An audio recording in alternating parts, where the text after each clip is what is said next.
We've talked about self-driving cars before on the show, and autonews.com has an article which shows that 9 of 10 licensed drivers would consider buying a self-driving car if it meant paying a lot less for insurance, according to a new survey by the website carinsurance.com.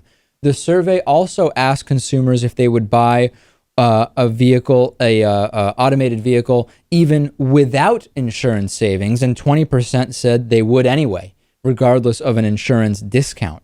This is pretty interesting to me because, as we know, it appears that self-driving cars and kind of controlled driving of cars, where maybe it's a manual drive car, but when you get on the highway, an automated system takes over, keeps the cars safely spaced, prevents accidents, etc.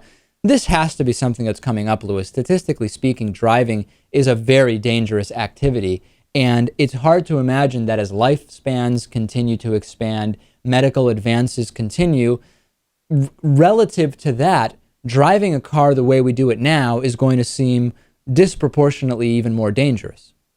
Right. I think they're coming, and I think they're coming soon. I'm still uneasy about getting into one, but it is the future. It's going to be a long time, I think, before we have a totally automated car system. We're going to see individual computer-controlled cars start to enter the marketplace. There was one comment on a website that kind of made me think twice, which is like an anti-self-driving car argument based on freedom. And it said, am I the only one who sees this as the end of personal freedom as we've known it? It's a very short jump from autonomous cars controlled by computer to autonomous cars whose speed and destinations are controlled by the government.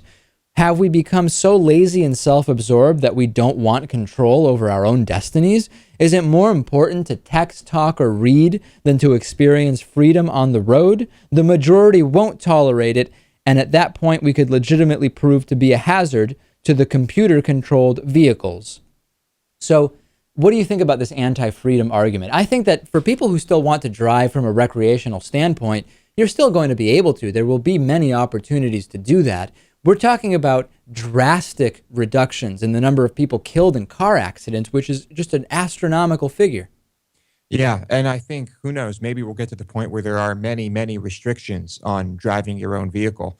But in terms of the government controlling speeds and destinations, I mean, this could be the type of thing that once again we fall way behind on when it comes to legislation, and I hope that's not the case. I hope we don't fall as far behind on cars as we have on trains, because that would really be just embarrassing and pathetic.